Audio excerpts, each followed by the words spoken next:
Boa tarde, pessoal. Como escolher o rejunte certo para cada piso? Definir aí o tipo de rejunte que vai ser aplicado no momento de assentar o revestimento é tão importante quanto a escolha do próprio piso. Fundamental para que o processo de instalação do piso seja bem executado, o rejunte garante que ao final da obra você não sofrer com descolamento das peças, mofo, aquele bolor. Há no mercado 3 tipos de rejunte. O cimentício, eles geralmente tem uma subdivisão aí, em relação ao porcelanato e em relação aos outros tipos de materiais. Tem um acrílico, né, e também o epóxi. A decisão correta entre essas opções é que o que irá garantir o acabamento e um visual agradável ao revestimento. Porque além de auxiliar aí o desempenho estético, o produto é responsável por preencher as juntas entre as placas, né, que é a impermeabilização do espaço. É a principal função na realidade. Mas aí, então para que serve o rejunte, né? O rejunte tem o objetivo inicial de vedar o revestimento e dessa maneira ele evita as fissuras e infiltrações. A sua capacidade vai muito além. Outras funções bem importantes é compensar as irregularidades, o que facilita demais o alinhamento das placas. Lembre-se de adquirir um produto de qualidade e observe as características para que seja impermeável, resistente e durável. A gente vai falar um pouco lá na frente em relação a essas diferenças aí. Como o rejunte é um produto mais maleável que o porcelanato ou a cerâmica, ele facilita a troca das peças no caso de reforma ou manutenção, sempre lembrando que a presença de um profissional especializado é fundamental. Falando aqui das subdivisões e dos 3 tipos existentes, né, o cimentício, o acrílico e o epóxi, o cimentício, a sua composição é cimento mais agregado de minerais. Pigmentos, né, para acrescentar a coloração, e aditivos e polímeros que servem para definir o tipo de exposição que o revestimento vai ter. O rejunte cimentício ele pode ser instalado no lado interno ou externo da residência ou em áreas molháveis. Isso aí depende um pouco, a gente vai falar disso lá na frente. O acrílico, o rejunte acrílico ele é composto por resina acrílica, cimento, agregados minerais, os pigmentos da coloração, os aditivos e polímeros, né, que questão que eu também vou abordar um pouco mais à frente. E o epóxi, por sua vez, é um produto de bicomponente, à base de resina.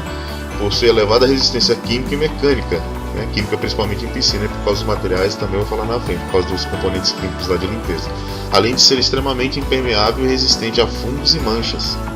Agora falando aí do local de aplicação de tamanho das juntas, os rejuntes têm especificações diferenciadas, mas todos têm os mesmos locais de uso basicamente, seja no chão, em paredes, em banheiros, cozinhas, salas e quartos, ou em áreas cobertas e próximas das piscinas com uma frequência constante de água ou não. A escolha do melhor rejunte deve ser baseada nos critérios que eu vou descrever aqui abaixo. Cimentício. Se preferir utilizar o rejunte cimentício em cômodos que recebam água diariamente, escolha um produto de excelente qualidade que possua aditivo resistente à formação de fungos. Imprescindível isso. Ele é o mais barato e o acabamento fica áspero, tá? Ele não tem uma beleza ali muito aparente. Com o rejunte cimentício, a distância recomendada aí é de 3 a 10. Você vai ver tabela, por exemplo, da Leroy Merlin, que não diz isso, que fala que é de 0.5 a 10. Não é verdade, é de 3 a 10 entre uma peça e outra. O acrílico, a gente acrílico ele tem um acabamento um pouco mais liso também, com preço intermediário. Ele é um pouco mais caro que o cimentício, seca mais rápido, tá? O cimentício ele demora aí aproximadamente o dobro, vai até 24 horas a média. Isso varia de fabricante para fabricante. O acrílico em 12 horas praticamente está pronto. E a distância entre as peças nesse caso baixa de 1 para 3 milímetros. O epóxi, né, ele é mais resistente, durável e apresenta um acabamento de excelente qualidade, mas é preciso tomar cuidado com a aplicação do produto, que deve ser um trabalho aí mais minucioso. A pessoa tem que ser especializada naquilo. Se apresentar rebarba, por exemplo, será necessário trocar o piso afetado. Isso é muito chato e acontece comumente. O rejunte epóxi ele permite ali uma distância entre um revestimento e o outro de menos de 3 milímetros, muito utilizado também em sauna. Bom, vou subdividir aqui, né, para facilitar as sugestões aí de escolha de rejunte. Salas e quartos, né? Porcelanato, cerâmica ou pastilha de vidro, rejunte cimentício, acabamento áspero, facilidade de limpeza baixa. Isso tem uma variante, tá? Dependendo do tipo aí de porcelanato, o ideal não é o cimentício e sim o acrílico, embora o cimentício acabe sendo mais barato, o que torna geralmente a opção da maioria das pessoas. Banheiro, lavanderia, cozinha e garagem. Porcelanato cerâmico com pastilha de vidro, rejunte acrílico, acabamento liso, facilidade de limpeza média. Piscina e fachada, pode ser porcelanato, cerâmico com pastilha de vidro, aí o rejunte epóxi, acabamento liso, facilidade de limpeza alta. Ou rejunte cimentício aditivado, geralmente eu não uso, apenas o epóxi. Acabamento áspero, facilidade de limpeza baixa. Um detalhe interessante é que as salas e quartos que forem revestidos com pastilhas de metal, inox ou espalhadas devem receber acabamento com rejunte cimentício especial, que possui acabamento áspero e a facilidade de limpeza é menor. Cores do rejunte, grande dúvida da maioria. Muitas pessoas se questionam quanto à cor do rejunte, qual se deve usar. Ele deve ter a mesma cor do porcelanato? Pode ser de tonalidade diferente? Não há regra para esse tipo de escolha. O que você deve levar em consideração é o seu estilo, o que você quer passar com o formato da paginação, o que você quer transmitir naquela decoração. Se você pretende ter um ambiente mais clean, em que as placas pareçam ser uma única peça, por exemplo, opte pelo rejunte de mesma cor do revestimento. Obviamente vai passar uma impressão de continuidade, ainda mais quando o espaçamento for menor entre as peças, especialmente em ambientes internos. Os tons neutros, como cinza claro ou branco off ou off-white, garantem um espaço mais básico, formal e uniforme. A escolha do rejunte similar ao piso produz um efeito de continuidade e harmonia.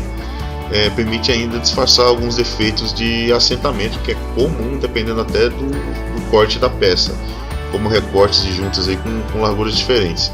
Agora, se você aprecia cores fortes e uma decoração um pouco mais ousada, investe em rejuntes de cores diferenciadas. Em porcelanato aí com desenhos e texturas, por exemplo, você pode aplicar um rejunte branco para destacar o rejunte e dar um efeito diferenciado.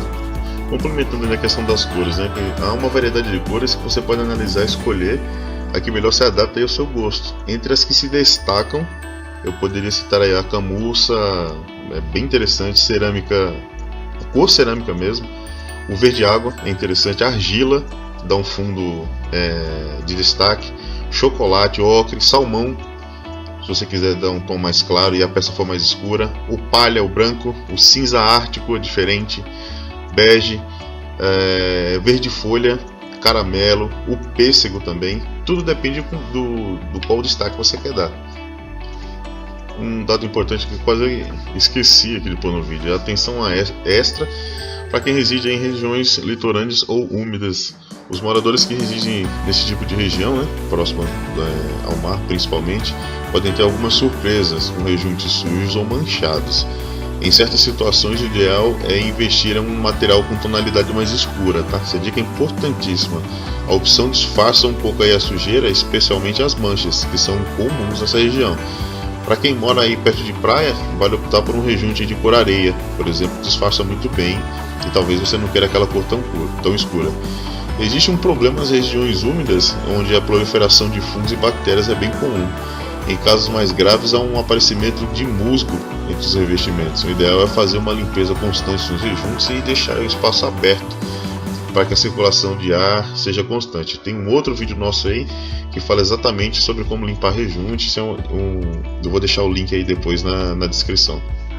Dica, Antes de iniciar a aplicação do rejunte, é importante que as placas estejam limpas e secas, fundamental. O produto deve ser preparado conforme indicação do fabricante, isso é uma variação muito grande, e deve se respeitar o prazo de utilização, que é no máximo aí de 2 horas. Pessoal, espero que tenham gostado, curtam o vídeo, aproveitem e se inscrevam no canal. Grande abraço.